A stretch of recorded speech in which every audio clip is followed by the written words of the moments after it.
Hey, hey, hey! Oops. Ano ba yung puro buhok? Teka, sandali nga. Sorry. Ayan. Ito talaga yung POV. Literal na POV. Ito ang point of view ko. So, yung view ko lang makikita natin. Pero ako hindi nyo ako makikita. Kasi, hindi ako gumagamit ng phone. So, ayan. Pupunta ako ngayon sa Porto's Bakery and Cafe dito sa Buena Park.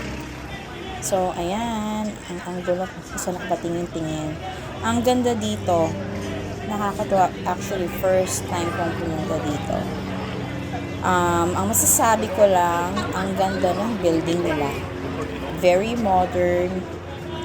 Somewhat industrial yung design ng building. Yung interior niya, mataas yung ceiling, very, very spacious. Hi. Ayan o. Tapos, Hi, pagpasok Andrew. mo, Pick up an order. welcome Alright, aboard. Actually, mag-o-order pick up. Oh, muna. diba? So, ayun, yung nasa wall frame na yun. Yan, ang likod.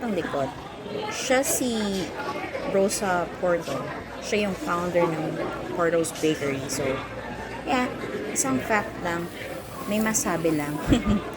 So, yun nga, eto, sabi ng babae sa akin, yung nag-lead sa akin pagpasok ko, diretso lang daw ako dito. Tapos, andun yung line for order pickup. So, ayan, punta ko na. Tama na siya. Eto, wala pa. Kasi ang init sa labas. Kita nyo? Yung init dito, grabe. As in, mainit sa Pilipinas, pero hindi ko ina-expect na dito mas mainit talaga.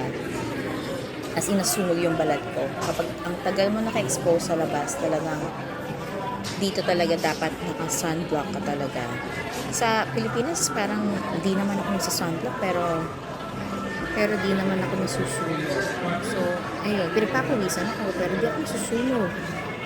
Ayan, so, amoy butter, amoy asukal, amoy pastry.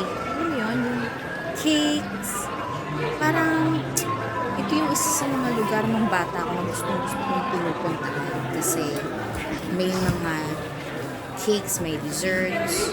Yun yung mga gustong kong kainin ng bata. Pero ngayon, syempre na nagkakaedad na tayo. Alam mo yun, medyo hindi na tayo bata. Pinipilit natin ng lahat para magpigil.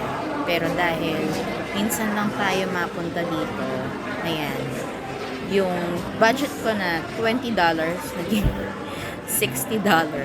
Wala talaga. Ayan, parang wala nang bukas. Binili ko ng, ano ba yan? Kakasabi ko lang magpigil eh. Pero parang hindi naman pagpipigil yung ginagawa ko. So, eto, kita niya ang dami nilang desserts. Wow! Bakit hindi ko to nakita online? Hindi sana natikman ko sila kahit pa isa-isa, 'di ba? Parang ang sarap nila, ang ganda nila tingnan, 'di ba? Nakakatawa. Nakakatuwa silang tingnan.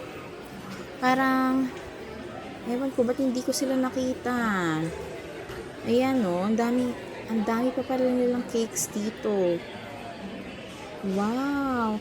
So, sa mga interesado dyan, ayan na, pinilit kong sumingit kung saan-saan, kung kani-kanino.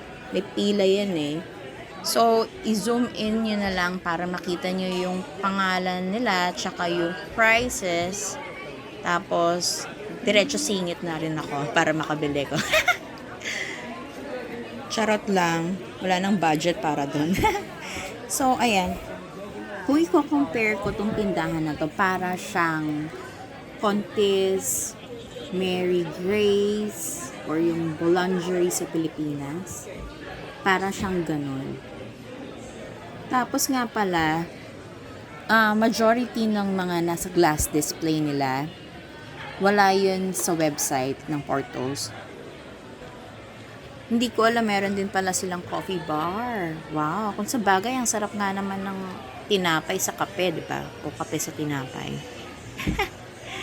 Tapos, uy, ang dami pang cakes dito. Grabe, ang dami. Wala talaga to sa website nila, kaya nakakagulat. Wow, 'di ba? Ang sarap. Bale, ito na yon.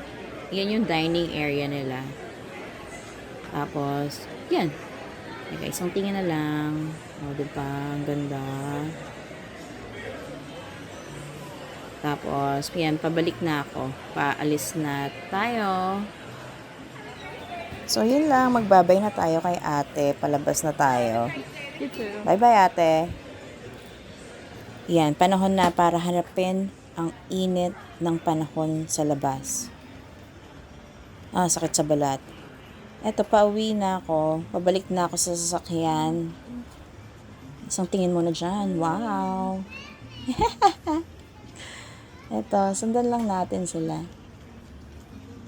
Hanggang makarating tayo sa parking lot.